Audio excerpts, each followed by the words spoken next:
Hola a todos, soy Ismael García Villarejo y esto es Finanzas.com al cierre de los mercados europeos. Hoy es 1 de octubre.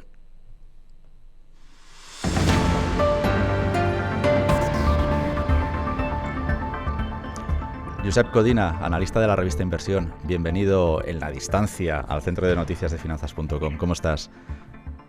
Muy bien, Ismael, muchas gracias por estar aquí de nuevo con vosotros. Josep, primer día de trimestre, pero antes de proyectar qué va a pasar durante los próximos meses hasta final de año, me gustaría preguntarte si en el tercer trimestre hemos ganado o hemos perdido dinero. Bueno, realmente en España, el mercado español, pues ha perdido poquito, pero ha perdido. Pues hemos tenido una rentabilidad del menos 0,20 en el trimestre. En Europa también un menos 0,40 y pues en Estados Unidos se ha quedado prácticamente solo ganando un 0,2 si tomamos como referencia el S&P 500, ¿no? Realmente el mes de septiembre ha cumplido también con su pauta estacional de ser negativo de forma global y de hecho, bueno, pues es verdad que pues, el IBEX igual se ha quedado más o menos plano. El Eurostoxx pues sí que ha tenido un poco más de caída y en cambio pues la bolsa americana, la que hasta el momento pues se había comportado mejor, pues en el caso del S&P 500 ha tenido el peor mes, ha sido el peor mes este septiembre con una caída casi del 4,98%, pues se ha quedado como el peor mes desde que vivimos la crisis de la COVID en marzo. ¿Eh? Menudo panorama nos has descrito, pero al margen de todo esto que nos acabas de contar, ¿hay algo que se haya salido del guión? Bueno, en principio nos hemos quedado bastante planos, ¿no? De hecho, el mercado ha estado bastante lateral en los últimos seis meses. Salirnos del guión, no ha habido nada especial o específico que haya podido salir del guión. Es verdad que las preocupaciones, pues sí que se están incrementando desde el punto de vista de la inflación y de que se habría alcanzado, pues, el clímax de crecimiento macroeconómico a nivel global y bueno, pues eso estaría generando pues la situación un poco que hemos vivido en este mes de septiembre como coletilla prácticamente y con el que encaramos ahora este nuevo trimestre. Por sectores, ¿cómo ha sido el comportamiento trimestral, Josep? Bien, el comportamiento realmente hemos tenido la misma pauta que el anterior trimestre, es decir, se han ido provocando movimientos en lo que sería este gran lateral de rotaciones. Es decir, depende si pesaba más el temor de la inflación, pues se castigaba un poco a lo que es la tecnología, el crecimiento y se favorecía un poco a los cíclicos, a los defensivos o incluso al valor. Así pues, bueno, pues por ejemplo, pues en este mes sobre todo se ha visto bastante, pues se ha perjudicado bastante el tema de la tecnología y sin embargo, pues hasta que no ha salido la crisis de las eléctricas, por ejemplo, pues el sector energía estaba tirando fuerte. Ahora con el tema de todas las subidas y de las regulaciones y tal, pues el sector energético en concreto, pues todo lo que son las eléctricas, pues lo han sufrido bastante. Los bancos también han tenido una ligera mejora, me parece bueno, pues que lo peor para ellos podría haber pasado y bueno, pues un poco pues estaríamos por aquí. Me llama la atención, Josep, no sé si a ti también, has mencionado ya uno de los sectores, de mis sectores favoritos, como sabes, es el de la tecnología que nos venía hacia abajo, como comentas, pero está empezando a crecer el de viajes. No sé cómo lo has visto tú en este tercer trimestre, Josep. Bueno, de hecho, pues sí, ha repuntado más en este tercer trimestre, casi la parte última, sobre todo el Sí. tema de viajes, porque es cierto que se esperaba que pudiera remontar más ya de cara a final del segundo trimestre, por el tema de que hubiera aperturas y de que hubiera más movilidad en todo el aspecto turístico, ¿no? El problema es que nos encontramos con el tema de la famosa variante Delta de la COVID, y que pues eso ha impactado sobre todo por la rapidez que tenía de contagio en que pues que la vacunación que teníamos que esperar, que nos hablaban de que si con un 70% tendríamos la inmunidad de grupo, pues esto se ha visto que no es así, que se ha tenido que subir y por lo tanto pues esto ha provocado un retraso Ahora que sí que ya estamos en unos niveles de vacunación que son bastante, pues esta inmunidad de rebaño se estaría consiguiendo. Realmente casi todos los países están teniendo sus aperturas para permitir esta movilidad, y esto realmente pues lo están notando pues los valores del sector, y de hecho pues bueno, pues ha sido de los que mejor se habría comportado en este mes. Josep, comentabas también que el bancario está empezando a respirar. Mi pregunta es si respira porque hemos conocido o conocimos como mínimo a mediados de agosto, si recuerdas, la intención enseguida de los grandes de la zona del euro de volver a embolsar dividendos a los accionistas. O bien el movimiento que estamos viendo en la deuda a largo plazo de mayores intereses. No sé cuál de las dos, o los dos a la vez, no sé cuál de los dos factores o qué hay Bueno, detrás de ese crecimiento, ¿no? el primero que ayudó, evidentemente, fue el tema del dividendo. Pensemos que el inversor del sector bancario, que Sí. ha sido un inversor bastante fidelizado siempre porque le han tratado muy bien vía dividendos, lo ha pasado realmente mal con todo este periodo de no permitirle que pudiera tener estos dividendos, con lo cual, pues bueno, pues que se haya aprobado por fin que puedan permitir tener dividendos, pues como mínimo ha quitado un lastre que ya se tenía. Evidentemente el negocio bancario sigue estando muy castigado por la situación de tipos bajos, y sí que es verdad que en todo este último periodo que hemos tenido también un repunte un poco más significativo, se ha basado también porque se han mejorado las rentabilidades en el mercado de bonos a largo plazo, y eso pues les da más margen a los bancos. Sin embargo, esta semana, cuando conocíamos el detalle de los dividendos, pues de los dos grandes, o al menos dos de los grandes bancos españoles, que no se me enfaden en CaixaBank ni en otros, pero conocíamos BBVA y Banco Santander, bueno, se quedaba la cosa un poco fría, ¿no? Era gélida esa bienvenida, ¿no?, del dividendo a las bolsas de nuevo, se quedó absolutamente congelado, ¿no? Sí, A hombre, partir de realmente ahora, supongo que estaba ya descontado, ¿no? Pero, Josep, ¿crees que entonces los accionistas van a exigir más a los bancos en beneficios a partir de ahora que ya tienen claro cómo va a ser ese nuevo mapa de retribución extraordinaria?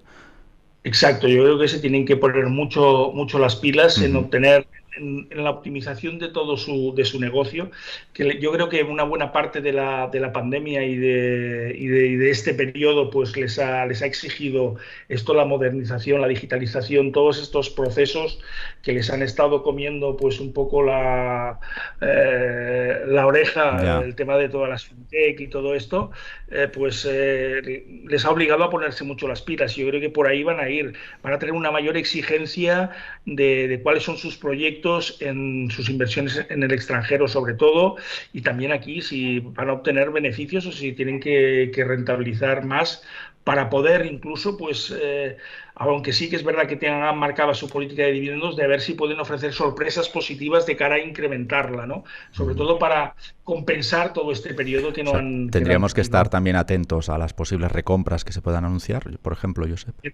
Efectivamente, el tema de las recompras aquí empieza a tener bastante importancia también en Europa, sobre todo la tiene mucho en Estados Unidos.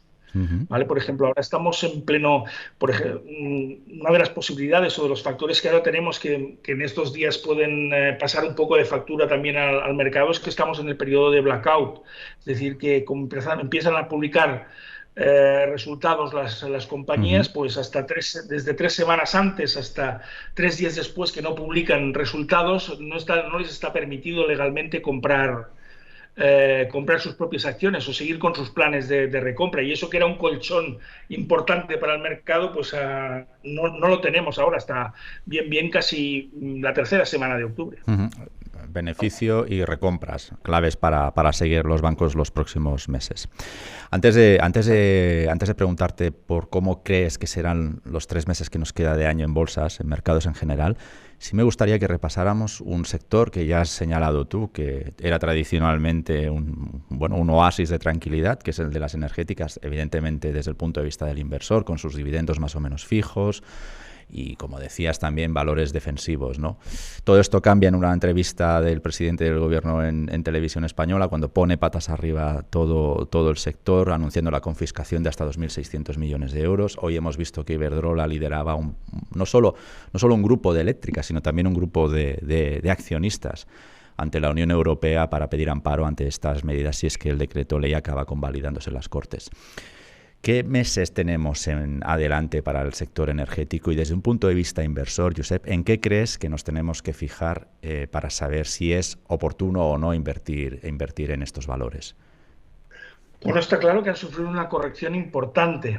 Entonces, esta corrección importante las hace atractivas a un aspecto, que es que puedan, es decir, la rentabilidad por dividendo que ahora pueda tener Iberdrola es superior a la que tenía hace un mes y medio cuando se publica esto. Esto realmente pues, puede generar interés.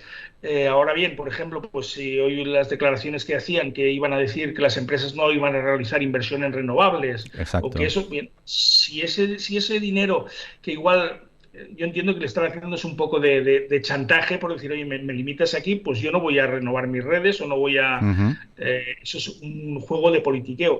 Pero sí que es cierto que si parte de ese capital se destina a tener todavía un payout más grande para el accionista, esto pues igual les puede resultar interesante y frenar pues, la sangría que hayan podido tener en bolsa simplemente por eso, porque pueden tener una rentabilidad por dividendo muy interesante y más pues como están los tipos de interés ahora. Hemos empezado octubre, a ti octubre te encanta, llevo años leyéndote y siempre tienes algo que decir de octubre, ¿no? Pero no me hables solo de octubre, Josep, cuéntanos un poco qué ves para este trimestre, para el último del año, de aquí a diciembre. Bueno, en principio octubre tiene toda su gracia porque, bueno, se lleva mucha mala fama porque el crack del año 29 pues fue el jueves negro, en el año 87 tuvimos el lunes negro, pero ciertamente estadísticamente octubre no es un mes malo, casi el 60% de los meses de los últimos 70 años ha cerrado en positivo y además con una rentabilidad más que significativa, en torno al 0,77% de media, pero sí que es cierto que también es el mes más volátil de todos los meses del año por estas fluctuaciones que hay. Coincide un poco, pues esto, se ha acabado un vencimiento importante, ha habido también, pues hay las publicaciones de resultados y bueno, pues la bolsa encara este último tramo del ejercicio, que normalmente también digo, referidos al punto de vista estacional, comienza a partir más o menos de la tercera semana de octubre hasta el final prácticamente. Coinciden pues que tenemos el Black Friday, tenemos también pues el rally de Navidad, todo esta última parte del año suele ser una parte positiva en la que los mercados obtienen una buena parte de la rentabilidad anual precisamente en este periodo. Ahora bien, tenemos la situación que tenemos, vemos cómo estamos con el tema de la inflación y todo esto y no podemos descartar que no vayamos a tener un 2018 que todo el mundo esperaba, vamos a tener un final de año espectacular y nos comimos un trimestre que fue realmente sí, pues, de los peores. Si no me falla mucho la memoria, en el 2018 todo se torció en el último trimestre, ¿no?